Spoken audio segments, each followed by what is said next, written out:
Desde el municipio de San Pablo, ubicado al norte del departamento de Nariño, vamos a conocer, desde la propia voz de las víctimas del conflicto armado colombiano, cómo se sienten con la implementación de la Ley 1448 de 2011, también conocida como la Ley de Víctimas.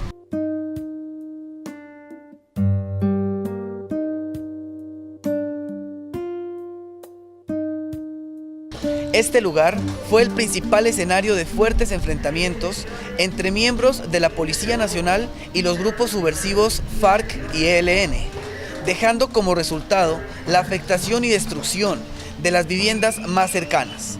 Como una fórmula para reparar todo el daño causado, la Ley de Víctimas consagra 3 ejes transversales: prevención y protección, asistencia y atención, reparación, verdad y justicia. La prevención y protección establece evitar la continuación de actos de violencia. Se crea diversos planes para preparar y atender estos hechos, así como la capacitación y la orientación para la población víctima del conflicto. A través de vamos a ver de manera testimonial, por un lado, los derechos y las medidas de asistencia, y de otro lado vamos a ver cuál es la percepción y caso a caso cómo han sido reparados o cómo no han sido resarcidos estos derechos. Miramos que siempre ha existido un enlace de atención. El enlace da esa medida de atención, de atender a la población víctima, de receptar sus quejas, sugerencias, también de llevar hasta los entes estatales algunos recursos, como recursos de reposición y el subsidio de apelación, también como son los diferentes derechos de petición. El Estado ha implementado unas normas, ¿sí?, que tienen que ver con la ley, y también hay algunos decretos, hay algunos reglamentos, programas, pero esos programas no han sido suficientes para garantizar la vida y para garantizar la tranquilidad de la comunidad, pero también de líderes sociales que, como conocemos, en este año 2017 ya se registran más de 200 líderes asesinados, digamos, en el marco de un proceso de paz. Entonces, lo cual quiere decir que el Estado colombiano no está cumpliendo con su misión de proteger a los ciudadanos. Entonces, por muchas leyes que saque el gobierno, pero si no hay voluntad expresa de hacer una protección a la población y sobre todo a las organizaciones sociales, siempre se seguirán presentando vulneración de los derechos humanos. Pienso que protección pues no la ha habido, ¿no? O sea, es difícil porque pues en los campos,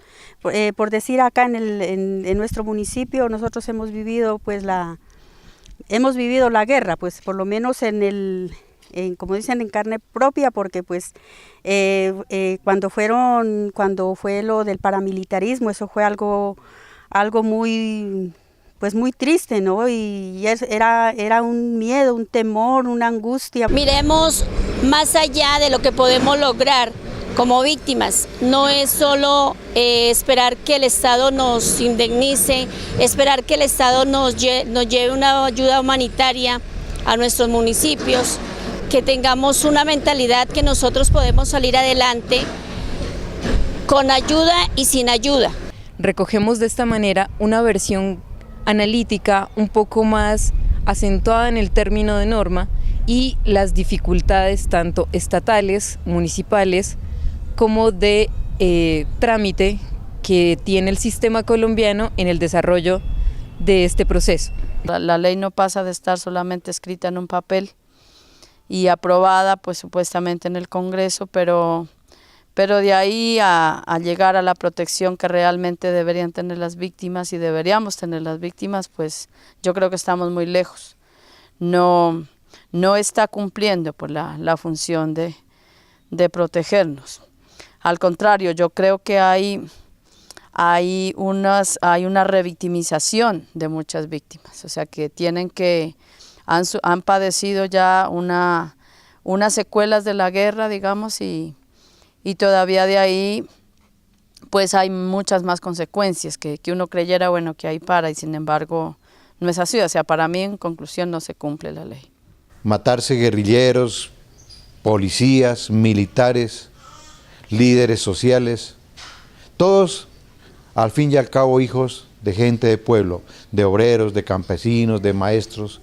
¿A favor de quién? A favor de una oligarquía que desde toda la historia de este país se ha comprometido y encargado de vender nuestros recursos, de regalárselos al imperio norteamericano. Todo a favor de un puñado de oligarcas que único que han hecho durante toda la historia es mangonear este país para sus intereses mezquinos y particulares.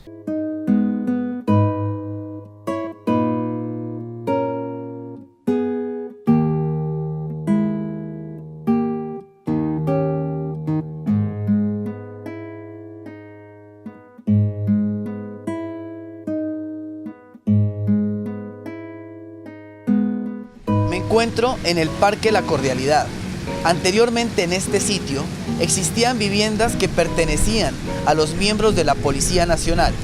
Durante el conflicto armado fueron destruidas violentamente en la toma guerrillera del 9 de marzo del año 2001. Actualmente el ambiente social y de orden público es diferente a los hechos de violencia que caracterizaron el marco del conflicto de inicios de la primera década del siglo XXI. La reparación es restitución, indemnización, rehabilitación, satisfacción y garantías de no repetición. La reparación, por su lado, es el derecho que tienen las víctimas de crímenes de guerra o de lesa humanidad a ver compensados los daños sufridos.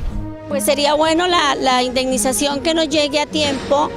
Eso es lo que la gente espera como víctimas, que el Estado los repare.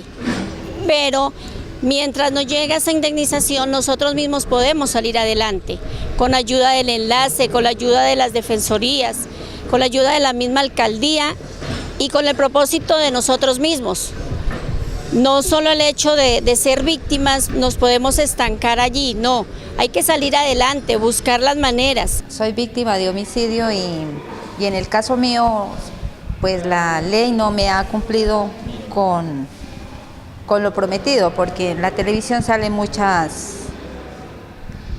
propagandas que dicen que nosotros las víctimas tenemos derecho a tantas cosas y nunca nos han cumplido con eso. Y, o sea, yo lo digo por parte mía que no he logrado que se cumplan. Las indemnizaciones dicen que las van a dar, pero resulta que a unos les dan y a otros no les dan, o sea, pues hace un poquito falta de eso. En lo de salud, también en lo de salud, un poquito ponerle más cuidado, porque lo de salud pues siempre no está tan privilegiado, porque pues siempre se ha dejado muy de mano eso.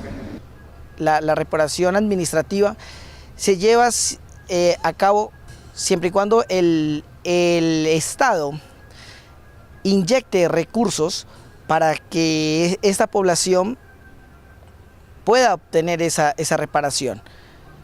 Al momento es muy ínfimo, es muy pequeño la población víctima que ha sido reparada. Aunque el Estado ha hecho un gran esfuerzo, todavía se queda corto. Y por eso la gente a veces se desespera, y pues con toda razón, porque a la fecha no han recibido su reparación. No nos está protegiendo, no sentimos que nos esté protegiendo esa ley de víctimas. O sea, volvemos y decimos que no pasa de estar en un papel, pero operativizar eso ante los entes que les corresponde, operativizar y en la práctica las víctimas ver un cambio, pues no está pasando. En mi caso jamás he pedido un peso. De hecho, no he hecho la denuncia formal para aparecer como víctima formal. He sido víctima de atentados directos de parte de la policía, de los militares, directos, o sea, con plomo. No me ha tocado. Murió mi hermano. Tuve que irme de San Pablo. En el fondo lo que interesa es que haya verdad, que sepamos quién estuvo detrás de esto. No más, no quiero un peso, en el caso personal. Si ponemos como ejemplo el tema de tierras, por ejemplo, lo que se registra ya casi 10 millones de hectáreas despojadas, de los cuales se ha creado también con un capítulo de esta ley la restitución de tierras, y lo que ha pasado es que a los reclamantes de tierra los vienen asesinando también. los hemos convertido, bueno, la oligarquía convirtió al pueblo colombiano en un pueblo de pordioseros, de mendigos, de estar detrás de un almuerzo, una comida, de un mercado, de un bulto de cemento, de una hoja de terniz, bueno, de cualquier gabela para cambiarla por votos. Esa mentalidad se mantiene en el pueblo colombiano desafortunadamente por las condiciones socioeconómicas en las que ha tenido que desenvolverse la mayor parte de colombianos. Esa será quizá la razón por que mucha gente pida una reparación económica. Todas esas medidas que el gobierno ha implementado han servido a algún mínimo porcentaje de ayuda humanitaria, de emergencia, pero no le ha resuelto el problema ya de volver a rehacer su vida que la tenían ellos antes de sufrir digamos, de ser victimizados con el desplazamiento. Para mí la dignidad tiene que ver con eso, o sea, con que a nosotros nos permitan volver a nuestra tierra, vivir tranquilos ahí, decidir qué queremos sembrar, cómo queremos vivir. Eso me parece que es una reparación concreta, completa. Pero entregar algunas remesas, por ejemplo, no es resolverle a las víctimas. Hay otro poco de talanqueras que uno tiene que llevarse haciendo cola por allá en la Guao, dice, ¿no? Que es donde registran a las víctimas. ¿Y usted cree que uno va a tener tiempo para quedarse haciendo cola por allá? O sea, pues obviamente toca de cogerse a trabajar, como siempre se ha trabajado. Entonces, pues esa sería como nuestra opinión. Si hay una reparación integral, pues sería lo ideal, en todos los aspectos. Mucha gente estará más interesada en la parte pecuniaria, quizá no valore la otra parte, pero si se hace una reparación integral, sería el trabajo que tiene la gente de bien, desde los concejales, alcaldes, bueno, todos los gobernantes de este país, de propender porque la reparación sea integral.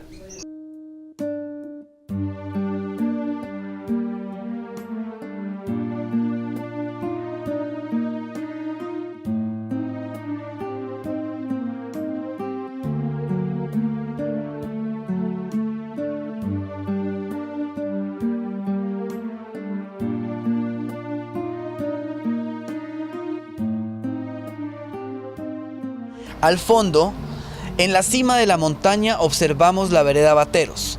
Fue el lugar desde donde se atacaba con artillería militar a la estación de policía del municipio. El sistema integral de verdad, justicia, reparación y no repetición es un sistema integrado por diferentes mecanismos judiciales y extrajudiciales que buscan la mayor satisfacción posible de los derechos de las víctimas, asegurar la rendición de cuentas, garantizar la seguridad jurídica de quienes participen en este sistema y contribuir a garantizar la convivencia, la reconciliación y la no repetición del conflicto. Siguen habiendo muertos y yo no veo como justicia, pues por lo menos para mí, yo no, es como que no, eso se quedara como impune, no hay justicia realmente. Que tenemos derecho a la verdad, tampoco no me han cumplido. Eso está en la fiscalía y cuando uno va y pregunta, simplemente le dicen que no se sabe nada, que vuelva, que así hacen 15 años que nos tienen en esa. No, tampoco no sabemos quiénes son los responsables, simplemente lo que aparece en los diarios, que fueron los de la UC, pero no hay condenas, no hay nada. Primero hay que decir que no hay verdad, ¿no? O sea, para alcanzar esa verdad de todo lo que ha sucedido estamos muy lejos. Estamos muy lejos porque cuando no se juzga realmente el actor, el que causa el daño, y sobre esos actores no hay ninguna medida. Mejor dicho, nosotros no conocemos, o sea, no hay verdad, no se sabe realmente el que hace las cosas de amenaza, por ejemplo, de desplazamiento. O sea, todavía no han dado la cara para decir por qué nos amenazaron, por qué, por ejemplo, a mucha gente la asesinaron. Hay gente que se quedó llorando, los muertos. ¿Por qué a unos, por ejemplo, los volvieron picadillo con motosierra, ¿no? Unas muertes más crueles que otras. Eso no está dicho, o sea, todavía no está claro. No nos han dicho eso, ni lo dicen en los tribunales, ni lo dice el gobierno mismo a través del Ministerio del Interior o de Defensa, y menos los actores que causan este daño. O sea, para yo decir que hay verdad, tendría que haber sucedido eso. O sea, que nos expliquen eso, por qué lo hicieron. O sea, por qué un campesino tenía que morirse a manos de alguien que dice, no, usted tiene que irse de acá. O la gente que la desplazaron, por qué tenía que estar desplazada si la gente quería seguir viviendo ahí. Y creo que la reparación y la verdad y la justicia va a llegar muy de la mano una vez comience a operar la JEP, la Justicia Especial para la Paz. Y con ello muchas de las verdades que han estado ocultas comenzarán a florecer, y eso será un gran aliciente para la población víctima del país, no tan solo para las sanpaulueñas, sino también para la población víctima de Colombia.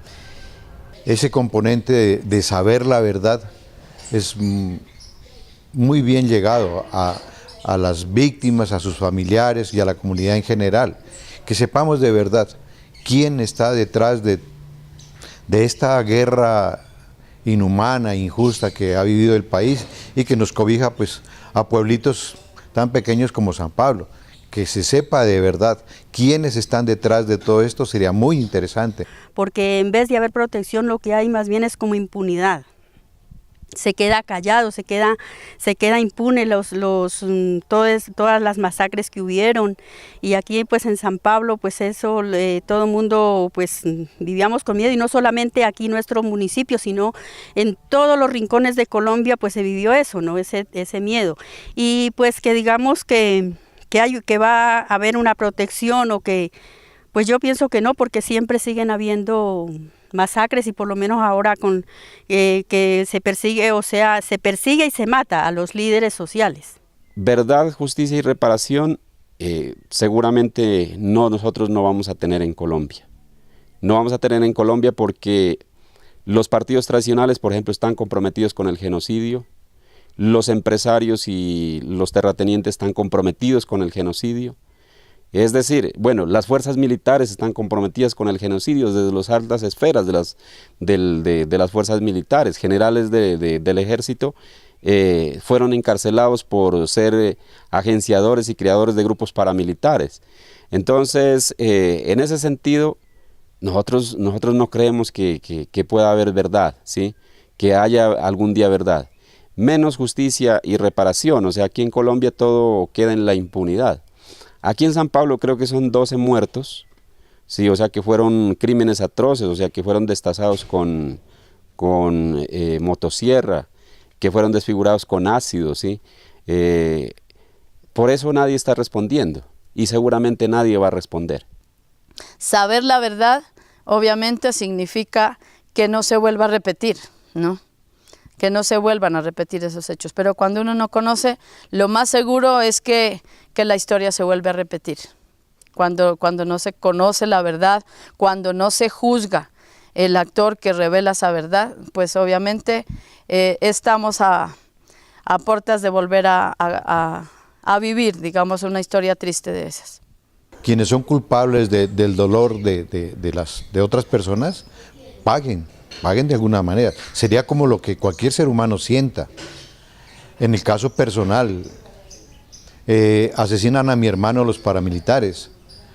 Yo me escapo circunstancialmente de esa situación. A mi hermano lo matan el 25 de septiembre del 2002.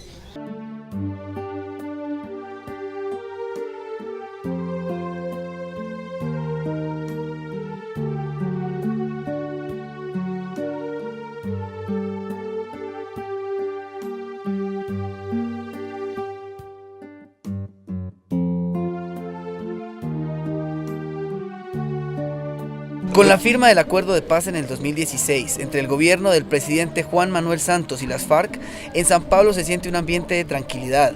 Se avanza en una implementación que busca poner fin de una vez y para siempre a los ciclos históricos de violencia y sentar las bases para una paz estable y duradera.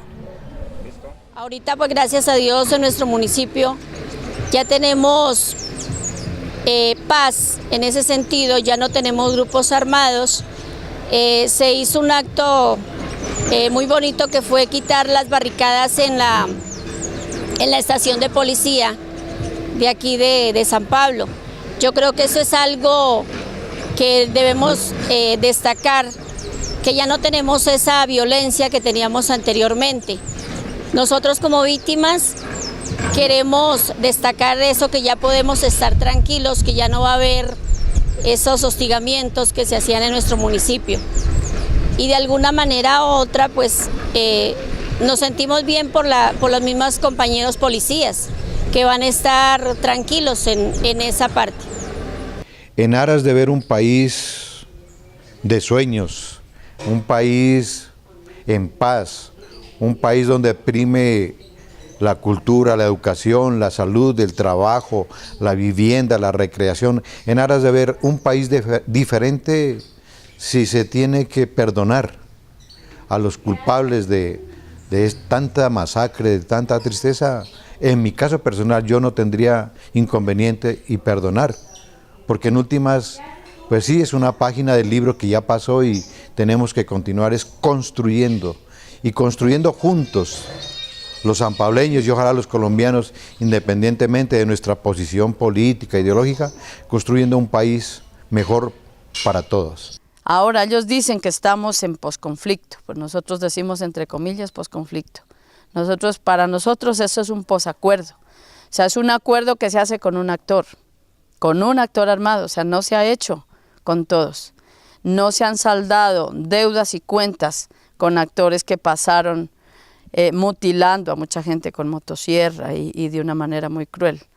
O sea, entonces cuando no es integral ese acuerdo de paz, cuando no se recoge a todos los actores, incluidos los actores legales, que significan las fuerzas del Estado, pues no pasa nada. Simplemente la guerra cambia de personajes, cambia de actores.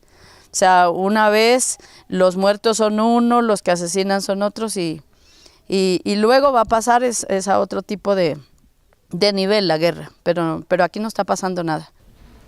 Este acuerdo de paz con las FARC, que es quitarnos un dolor, quitarnos una preocupación constante, casi diaria, y en el caso de San Pablo particularmente, es muy tranquilizador saber que ya no van a haber tomas guerrilleras. Eso es muy tranquilizador. Uno anda a cualquier hora de la noche, del día, sin esas preocupaciones. Es muy tranquilizador que no vayan a morir policías que son hijos de pueblo, víctimas de esos atentados. Los mismos guerrilleros que también son hijos de pueblo, que no vayan a morir detrás de sus ideales. En fin, la muerte jamás será un premio a nada. Siempre defenderemos la vida. En ese sentido me parece que lo logrado entre el gobierno presidido por el presidente Juan Manuel Santos y con la guerrilla de las FARC es un paso trascendental, histórico, bienvenido para la mayor parte de colombianos, los que amamos la justicia, la honestidad, la honradez y sobre todo la paz. Para San Pablo muy bienvenido, veo con muy buenos ojos que nos cobije este acuerdo de paz. Es un paso, la paz tiene muchas implicaciones, pero por algo se tiene que comenzar.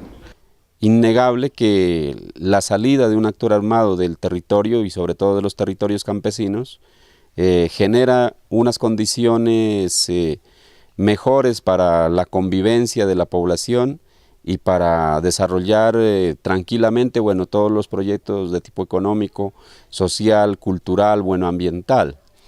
Vemos nosotros como con mucha preocupación que después de que ya las FARC entregó las armas, el gobierno ha empezado a echar para atrás los acuerdos que firmó en La Habana y los están echando en diferentes escenarios del Estado, ¿no? Los están echando para atrás en el Congreso de la República, los están echando para atrás e incluso en las altas cortes.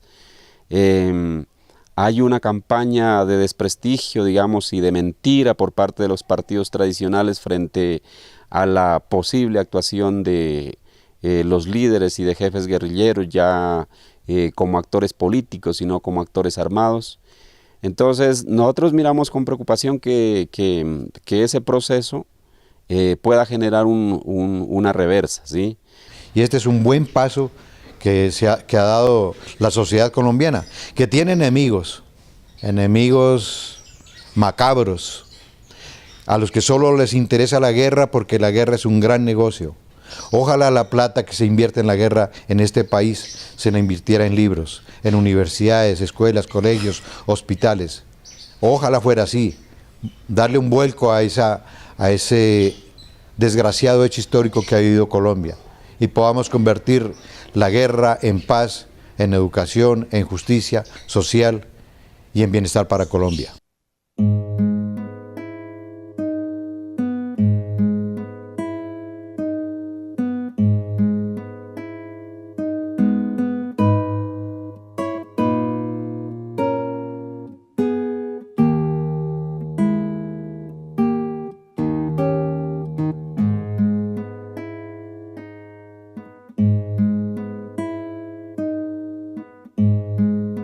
Si bien es difícil recoger en alrededor de 25 minutos toda la percepción de la implementación de la Ley 1448 en nuestro municipio, cabe destacar que estas voces han planteado su perspectiva, así como un sentir muy generalizado de lo que ha sucedido, no solamente en nuestro municipio, porque es una afectación también nacional.